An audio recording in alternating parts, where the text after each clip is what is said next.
नमस्कार, news state Madhya Pradesh Chhattisgarh में आपका स्वागत है। मैं हूं आपके साथ लोकेंद्र त्यागी। आपके मुद्दे में बात मध्य प्रदेश में होने जा रहे उपचुनाव की। दरअसल खंडवा लोकसभा सीट इस वक्त खासी चर्चा में है। खंडवा लोकसभा सीट से कांग्रेस के कद्दावर नेता अरुण यादव ने अपनी दावेदारी वापस ले ली, जिसके बाद कांग्रेस बैकफुट पर नजर आ रही है। वहीं बीजेपी को अरुण यादव के इस फैसले से फायदा मिलता दिख रहा है। आज चर्चा इसी मसले पर करेंगे। हमारे साथ कुछ खास मेहमान भी जुड़ेंगे, लेकिन उससे पहले क्या कुछ मध्य प्रदेश की राजनीति में इस वक्त चल रहा है, उससे जुड़ी एक रिपोर्ट आप देखिए। मध्य प्रदेश में उपचुनाव की घोषणा तो हो गई, लेकिन उम्मीदवारों के चयन को लेकर अब भी खींचतान जारी है। खंडवा लोकसभा सीट इस वक्त सबसे ज्यादा चर्चा में है। वजह यह है कि कांग्रेस के कद्दावर नेता अरुण यादव ने खंडवा से अपनी दावेदारी वापस ले ली है। अरुण यादव के इस फैसले ने कांग्रेस को इस उपचुनाव में चारों खानुचित कर दिया है। कांग्रेस की मुसीबत यही खत्म नहीं होती। जोबट सीट पर कांग्रेस के टिकट की दावेदार मानी जा रही सुलोचना रावत भी बीजेपी में शामिल हो चुकी है। हालांकि चुनाव लड़ने से इनकार करने के बाद अरुण यादव ने कहा, पार्टी ने मुझे 4 बार मौका दिया, इसके लिए मैं कांग्रेस आलाकमान का आभारी हूं। आगे भी पार्टी के लिए लगातार काम करता रहूंगा। दूसरी तरफ कांग्रेस की तरफ से इस सीट के लिए नया दावेदार कौन होगा, इस पर चर्चा शुरू हो चुकी है। कांग्रेस के संभावित उम्मीदवारों में पूर्व विधायक राज नारायण सिंह का नाम सबसे आगे चल रहा है। तमाम वरिष्ठ नेताओं का पहले तो आभार करता हूं। मुझे खंडवा लोकसभा से 4 बार चुनाव लड़ने का मौका मेरी पार्टी ने दिया। मुझे अनेकों पदों से मेरी पार्टी ने नवाजा, मुझे मौका दिया काम करने का। मैं मेरी पार्टी का कृतज्ञ हूं। ये उपचुनाव में हम लोग लगातार पिछले 6 महीने से काम कर रहे हैं पार्टी का, और हमारी पूरी कोशिश होगी कि चारों चुनाव में कांग्रेस पार्टी की विजय हो। इस बड़े उलटफेर के बीच बीजेपी को बैठे बैठाए कांग्रेस पर हमला बोलने का मौका मिल गया। प्रदेश के गृह मंत्री नरोत्तम मिश्रा ने इस पूरे घटनाक्रम के लिए कमलनाथ को ही जिम्मेदार ठहरा दिया। किसी के भी जमीर पर आप चोट करेंगे तो वो अरुण यादव बनेगा। अरुण यादव जी के इनकार करने की पटकथा तो कमलनाथ जी के समर्थक बहुत पहले से लिख रहे थे। दूसरी तरफ बीजेपी के प्रदेश अध्यक्ष वी डी शर्मा ने अरुण यादव को बीजेपी में शामिल कराने वाले सवाल पर क्या कहा, वो भी जरा सुन लीजिए। अरुण यादव को लेकर बीजेपी क्या कुछ सोचती? देखिए, हमारा ऐसा मानना है कि हम न कभी किसी के प्रलोभित करते, ना हम किसी को कहते। अगर किसी को लगता है कि भारतीय जनता पार्टी में जाकर हम देश की सेवा कर सकते हैं, समाज में अपनी भूमिका निभा सकते हैं, तो ऐसे जो भी लोग हैं जो हमारी नीति पर, हमारे नेतृत्व पर, और मोदी जी के नेतृत्व में तो पूरा देश आना चाहता है, तो ऐसे जो लोग भी हैं जो नीति सिद्धांत पर विश्वास रखते हैं, उनका स्वागत है। ये तो ही कांग्रेस के अंदर चल रहे खींचतान की बात। अब थोड़ा बीजेपी के अंदर सीटों को लेकर चल रहे घमासान पर भी बात कर लेते हैं। बीजेपी ने भी अब तक अपने उम्मीदवारों की सूची सार्वजनिक नहीं की। खंडवा सीट पर बीजेपी से भी कई दावेदारों के नाम सामने आ रहे हैं। बीजेपी के संभावित उम्मीदवारों की बात करें तो पूर्व मंत्री अर्चना चिटनिस, दिवंगत सांसद नंद कुमार सिंह चौहान के बेटे हर्षवर्धन सिंह चौहान और अशोक पालीवाल जैसे बड़े नाम शामिल हैं। ऐसे में बीजेपी के लिए भी खंडवा लोकसभा सीट पर नाम तय करना आसान नजर नहीं आ रहा, जितना कि उनके नेता दावा कर रहे हैं। Team news state. और इस वक्त चर्चा करने के लिए 2 खास मेहमान हमारे साथ जुड़ चुके हैं। उमेश शर्मा जी हैं, प्रवक्ता हैं बीजेपी के, और अजय सिंह यादव कांग्रेस का पक्ष रखने के लिए हमारे साथ जुड़ गए हैं।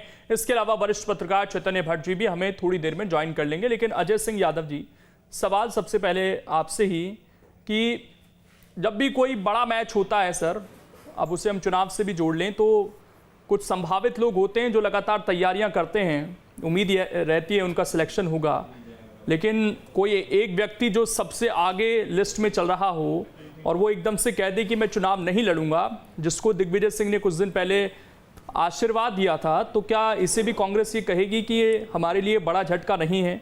और इसमें मैं दूसरा सवाल ये जोड़ देता हूं कि ये जो अंत समय पे मनाही हुई, ये उनकी तरफ से हुई है या पार्टी की तरफ से कोई मैसेज कन्वे कर दिया गया था? क्योंकि बीजेपी कुछ इसी तरफ इशारा कर रही है। सज्जन सिंह वर्मा का बयान हो, कमलनाथ का बयान हो, वो कन्वे हुआ।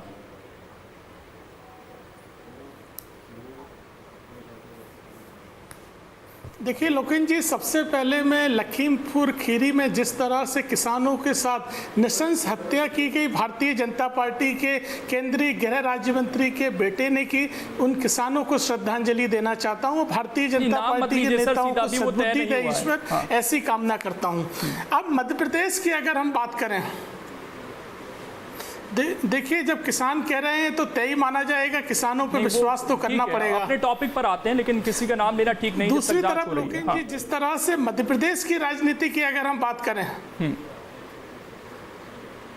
लोकेन जी मध्य प्रदेश की अगर हम बात करें, भारतीय जनता पार्टी दिवालियेपन के स्तर पर जूझ रही है। इसलिए भारतीय जनता पार्टी के नेता केवल कांग्रेस में संभावनाएं तलाश रहे हैं। जहां उन्होंने जोबट में कांग्रेस की पूर्व प्रत्याशी, पूर्व विधायक को एक दिन पहले शामिल करवाया और टिकट देने की तैयारी है। पृथ्वीपुर में समाजवादी पार्टी के पूर्व प्रत्याशी को, शिशुपाल सिंह यादव को शामिल करवा के टिकट देने की तैयारी है। खंडवा और रेगांव में दिवंगत नेताओं के परिजनों को टिकट देने वाले हैं। तो भाजपा में कार्यकर्ता तो बचे नहीं हैं। अब इसलिए भारतीय जनता पार्टी का काम रह गया है कांग्रेस में और अपने परिवार के जनों में। अरुण यादव भी ऐसा तो नहीं कि कोई बातचीत हो रही है, क्योंकि वीडी शर्मा ने कहा है कि हम तो सबका स्वागत करेंगे, सबका सम्मान करेंगे। देखिए भारतीय जनता पार्टी की नीति नियत आप देखिए, जिस नेता के खिलाफ आप 10 साल से संघर्ष कर रहे हैं और उस नेता को दावत दे रहे हैं कि हमारा कोई विरोधाभास नहीं है, हमें केवल लाभ मिल जाए तो हम किसी को भी पार्टी में शामिल करते हैं। तो यही तो भारतीय जनता पार्टी की खरीद फरोख्त की राजनीति है, जिसको हम कहते हैं। लेकिन अरुण यादव जी कांग्रेस के निष्ठावान नेता कार्यकर्ता हैं, हमारे बड़े नेता हैं। पिछले 6 महीने से खंडवा उपचुनाव की तैयारी उन्हीं के नेतृत्व में हो रही है और उन्होंने स्वयं स्पष्ट किया कि पारिवारिक वजह से वो चुनाव नहीं लड़ पा रहे हैं और जो भी प्रत्याशी होगा उसको जितवाएंगे। और आज भी वो खंडवा क्षेत्र में प्रचार कर रहे हैं। मैं आपको बता दूं, उनके भाई सचिन यादव जी लगातार क्षेत्र में मेहनत कर रहे हैं। अब भारतीय जनता पार्टी के पास तो दूल्हे का भी पता नहीं है, कांग्रेस से लाएं कि कहां से लाएं। भारतीय जनता पार्टी दिवालियेपन के स्तर से जूझ रही है। भाजपा को जनता भी नकार चुकी है, कार्यकर्ता भी नकार चुके हैं, ना उनके पास कोई मुद्दा बचा है। जनता के पास क्या लेके जाएंगे? आदिवासियों पे अत्याचार, महिलाओं पे अत्याचार, महंगाई, बेरोजगारी, कोई उपलब्धि भी तो होना चाहिए जनता के बीच ले जाने के लिए। केवल अनर्गल बातचीत से चुनाव लड़ेंगे उमेश शर्मा जी जैसे कार्यकर्ताओं को कभी मौका नहीं मिल पाएगा। भाजपा के नेता केवल अन्य दलों में संभावना ढूंढते रह जाएंगे। चारों क्षेत्रों में कांग्रेस की जीत तय है, पूरी पार्टी एकजुट है और जोबट में जिस तरह का विरोध भाजपा में हो रहा है वो हमारे सबके सामने है। कार्यकर्ताओं से दरी बिछवाई जा रही है और कांग्रेस से लाए हुए नेताओं को थाली परोस के दी जा रही है। मैं लौटूंगा सर आपके पास, मैं लौटूंगा। हाल होने वाला है। उमेश शर्मा जी, 2 शब्द हैं सर। एक तो आइडियोलॉजी है, जो आप जैसे लोग होते हैं सर, जो पार्टी के लिए मेहनत करते हैं, शुरू से शुरू करते हैं, क्योंकि आप बिना किसी लालच के पार्टी से जुड़ते हैं। बहुत सारे नेता हैं ऐसे, और अंत में एक उम्मीद रहती है कि कोई टिकट मिल जाए तो ठीक है, जब 10-15 साल की मेहनत होती है। दूसरी चीज होती है सर मौका परस्ती, कि चुनाव है, इस पार्टी में बात नहीं बैठ रही तो दूसरी पार्टी ज्वाइन कर लेते हैं। अब हर पार्टी का कोई भी ऐसा नेता जिसको वहां से टिकट नहीं मिल रहा, तो क्या उसका सम्मान केवल इसीलिए भारतीय जनता पार्टी में? एकदम से आइडियोलॉजी मैच नहीं हो सकती ना सर किसी की भी। बचपन से कोई किसी पार्टी से जुड़ा है, उसके लिए काम किया है, चुनाव के समय एकदम से आइडियोलॉजी चेंज हो जाती है। लोकेन जी, आपके इस मूल और दिलचस्प प्रश्न का भी मैं जवाब दूंगा। पहले थोड़ा सा मैं अकिंचन 1-2 शब्दों के अर्थ जानना चाह रहा हूं, क्योंकि अजय भाई मेरे बड़े अच्छे मित्र भी हैं और विद्वान साथी भी हैं, और जब उनका समय आएगा तो मुझे लग रहा है कि शायद वो मेरी जिज्ञासा को शांत कर पाएंगे।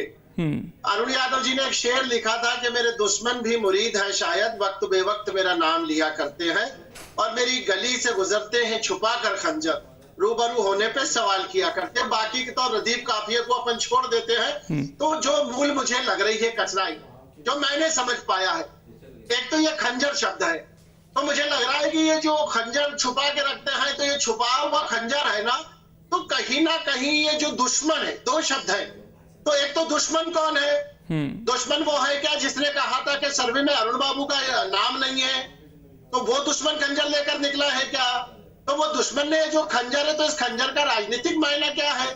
तो खंजर का राजनीतिक चलिए वो आपने एक्सप्लेन कर दिया, लेकिन जो सवाल मेरा था, मैंने भी 2 वर्ड का जिक्र किया था। मैं लोकेश जी कर देता हूँ, मैं केवल सवाल आपकी बात पे आ रहा हूँ। खंजर का सीधा मतलब यह है कि कहीं ना कहीं अरुण यादव जी को प्रिसाइज करा गया है। भारतीय जनता पार्टी कोई पीले चावल ले देने नहीं जा रही है। भारतीय जनता पार्टी के प्रदेश अध्यक्ष ने 2 टूक और बहुत स्पष्ट शब्दों में कहा है, उन्होंने अरुण यादव का नाम नहीं लिया है। उन्होंने कहा कि जो भी भारतीय जनता पार्टी के नेतृत्व और नीति में विश्वास करता है, वो भारतीय जनता पार्टी में आना चाहता है, तो भारतीय जनता पार्टी उसके बारे में विचार करेगी। ये प्रदेश अध्यक्ष जी ने बहुत स्पष्ट कहा है। अब ये जो खंजर शब्द है, मैं इसको समाप्त करता हूँ। ये खंजर शब्द तो कोई ऐसी फाइल तो नहीं फंस गई है, कोई ऐसी कर्म कुंडली तो कमलनाथ जी ने हथियार नहीं ली है अरुण यादव जी की कि जो आला कमान के सामने रख दी है। यही अरुण यादव जी तो जब पहली बार आला कमान से मिलकर आए थे तो बड़े खुशी खुशी लौटे थे, और उनके आका दिग्विजय सिंह जी ने तो आशीर्वाद तथास्तु भी कर दिया था और संकेत में विजय भाव भी कह दिया था। तो ऐसा कौन सा खंजर फंस गया है जो ऐसी कौन सी? मैं उमेश शर्मा जी आपसे पूछता हूँ, ठीक है, मैं अरुण यादव के बारे में उनसे सवाल पूछ लूंगा। मेरी दिलचस्पी आपसे ये जानने में है कि आपके 4 उम्मीदवार कौन हैं? क्या चारों बाहर ही आप तलाश रहे हैं? क्या अब खंडवा में भी कोई संभावनाएं दिख रही है आपको अरुण यादव में? क्योंकि अभी तो 4 दिन बचे हैं ना सर, 4 दिन में तो बहुत कुछ हो जाता है। लोकेश जी, ये काल्पनिक प्रश्न है। भारतीय जनता पार्टी का कौन उम्मीदवार होगा, ये भारतीय जनता पार्टी की प्रदेश चुनाव समिति नाम तैयार करेगी, और भारतीय जनता पार्टी की प्रदेश चुनाव समिति जिन नामों की अनुशंसा करेगी उसमें गुणदोष के आधार पर भारतीय जनता पार्टी का पार्लियामेंट्री बोर्ड तय करेगा कि भारतीय जनता पार्टी का उम्मीदवार कौन होगा। अब भारतीय जनता पार्टी चूंकि एक समर्थ संगठन है, एक सक्षम संगठन है, तो बहुत सारे परिंदों को ऐसा भी लगता है कि एक ऐसा जहाज है जहां सुकून की तलाश हो सकती है, वो भी उड़कर हमारी मुंडेर पर आकर बैठ रहे हैं। पर आखिर में कौन भारतीय जनता पार्टी का उम्मीदवार होगा, बहुकोणीय दृष्टिकोण से विचार करा जाएगा, गुणदोष पर आकलन करेंगे और भारतीय जनता पार्टी का पार्लियामेंट्री बोर्ड हमारी प्रदेश चुनाव समिति की अनुशंसा पर अंतिम निर्णय करेगा। ठीक है, अभी तो 4 दिन बाद स्थिति साफ हो जाएगी सर। डिबेट आपसे जारी रखेंगे कि गुण दोष क्या अपनों में ही दिख रहे हैं सारे, बाहरियों में नहीं दिख रहे हैं। ये सवाल आएंगे आपके सामने आने वाले समय में, वो पूछेंगे हम। लेकिन चैतन्य भट्ट जी, एक बहुत सीधा सरल सवाल जो आम लोग भी जानना चाहते हैं कि हर पार्टी कहती है कि हमारा सर्वे होता है, सर्वे में जिसका नाम सामने आता है उसको टिकट दे दिया जाता है, तो इस पर और नेताओं की रजामंदी क्यों नहीं बिठा पाते हैं? अगर एक ही पैमाना है तो किसी को क्या कोई दिक्कत होनी चाहिए? किसने कहा कि सर्वे के आधार पर टिकट तो आला कमान के निर्णय पे मिलती है। सर्वे के सब कागजी बातें हैं, कहने की बातें हैं कि हम सब सर्वे करवा रहे हैं। किससे सर्वे करवा रहे हैं? आप किससे पूछ रहे हैं? जनता से आज तक किसी उम्मीदवार के बारे में पूछा गया कि आपका यहाँ का उम्मीदवार कौन होना चाहिए? तो ये तो सब ऐसी बातें हैं जो पॉलिटिकल अपने एजेंडा के हिसाब से कहते हैं। जहां तक आपका जो सवाल उठता है वो है अरुण यादव। देखिए, अरुण यादव कोई छोटे मोटे नेता तो है नहीं। उनके पिताजी से उनको विरासत राजनीति मिली है और वो 2 बार केंद्रीय मंत्री रह चुके हैं, 2 बार सांसद रह चुके हैं, प्रदेश अध्यक्ष रह चुके हैं। और अगर उनको टिकट के लिए इस तरह से गिड़गिड़ाना पड़े, हर बार वो ये कहा जा रहा था कि अरुण यादव तैयारी कर रहे हैं खंडवा से, लेकिन बार बार प्रदेश अध्यक्ष की तरफ से ये कहा जाता था कि नहीं साहब, वो जो सर्वे में जिनका नाम आया था उनको टिकट दी जाएगी। तो जब इतने बड़े नेता को बार बार इस तरह से अगर आप अपमानित ही शब्द का उपयोग करूंगा किया जाएगा, तो कहीं ना कहीं उसके दिमाग में, उनके मन में ये बात पीड़ा तो आएगी और अपनी पीड़ा को उन्होंने अपने ट्वीट के माध्यम से बड़ी होशियारी से सामने, जनता के सामने डाला। रही बात टिकट न देने की, रणछोड़दास बनने की, तो एकदम से अचानक ऐसा कौन सा पारिवारिक विग्रह हो गया कि जिसके कारण वो टिकट नहीं है, वो टिकट लेने के लिए इच्छुक नहीं है।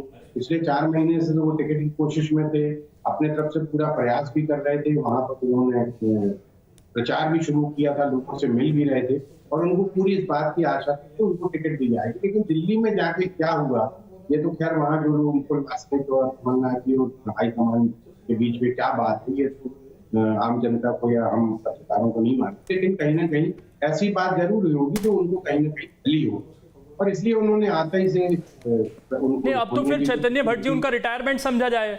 आप उनको सरकार बनेगी तो कोई रोल नहीं रहेगा उनका, संगठन में कोई रोल नहीं रहेगा उनका, वो लोकसभा का टिकट चाहते हैं तो कोई रोल नहीं उनका, तो उनका तो रिटायरमेंट समझा जाए।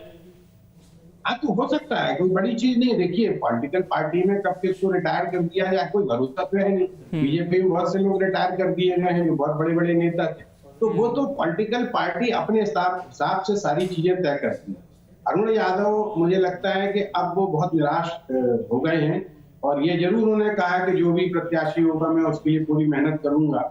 लेकिन जब किसी व्यक्ति को ये बात की इच्छा थी कि मुझे टिकट दी जाए, वो जब टिकट नहीं मिल पाई है, किसी भी कारणवश नहीं मिली, और उनको बार बार दरवाजे पे आना पड़ा कि साहब मैं कोशिश कर रहा हूँ कि मुझे खंडवा से उम्मीदवार बनाया जाए, और उसके बाद हर बार ये दूर कहा जाता है कि नहीं साहब सर्वे के हिसाब से टिकट दी जाए। तो सिर्फ टिकट नहीं दी गई सर, अपमान भी किया जा रहा था एक बड़े नेता का, जिस तरीके से बयान कि वो कॉलेज चलाते हैं, वो उनकी फलानी चीजें, वो भी कहा जाता। सज्जन सिंह वर्मा जैसे उनसे छोटे स्तर के नेता ने कहा था कि उनके भी 100 कॉलेज हैं, और भी लोगों ने कई बातें कही। तो ये कहीं ना कहीं किसी एक बड़े वरिष्ठ नेता को, जो एक प्रदेश अध्यक्ष रह चुका है, 4 साल तक प्रदेश अध्यक्ष रहे कांग्रेस, उनके मन में ये पीड़ा तो होगी ना कि आज मेरी स्थिति ये हो गई कि मुझे टिकट के लिए दरवाजे पे जाना पड़ रहा है, और उसके बाद भी मुझे ये कहा जा रहा है कि जब सर्वे के हिसाब से टिकट। कौन सर्वे कर रहा है ये तो पता लगे, कांग्रेस का कौन सा व्यक्ति सर्वे कर रहा है या बीजेपी की कौन सी सर्वे होती है। ये तो सब हाईकमान पे निर्णय होता है कि भाई किसको टिकट लेना है। तो कभी अब आप देखिए कि राहुल मोदी के लिए कौन सा सर्वे कर लिया बीजेपी ने, लेकिन चूंकि वो कांग्रेस से आए थे इसलिए उनको लगा कि नहीं ये जीत जाएगा, वो हार गए। तो ये बात कहने की रहती है पॉलिटिकल पार्टी की कि जब हम सर्वे करते हैं, मुझे लगता है कि इस तरह का कोई ना सर्वे होता है ना कुछ होता है। ये टोटल डिपेंड करता है कि हाई कमान किसको टिकट देना चाहता है, उसको बुला के टिकट दे दिया जाता है। अब वो जीते या हारे ये बात अलग। अजय सिंह यादव जी, यहाँ पे 2 चीजें सर, और कांग्रेस के शायद दोनों ही चीजें वो नहीं बैठ पा रही, इसलिए दिक्कत ज्यादा है। आप चुनाव जीत जाएं वो अलग बात है, लेकिन एक तो या तो आपका आला कमान इतना स्ट्रांग हो कि वहां से कोई फैसला हो तो फिर उसको तुरंत मान लिया जाए, या दूसरा इस तरह की चीजें हों कि जो वरिष्ठ नेता हैं कम से कम उनको सम्मान मिले। वो इस तरह की चीजें ना हो कि उनके लिए पार्टी में रहना मुश्किल हो जाए, फिर आप लोग शिकायत करते हैं कि खरीद फरोख्त हो गई। यही ज्योतिरादित्य सिंधिया के साथ भी हुआ ना, वो चाह रहे थे कि कम से कम उन्हें प्रदेश अध्यक्ष बना दिया जाए, उनके राज्यसभा तक को लेकर भी आशंका थी, तो नाराजगी बनती थी फिर उनके अंत में।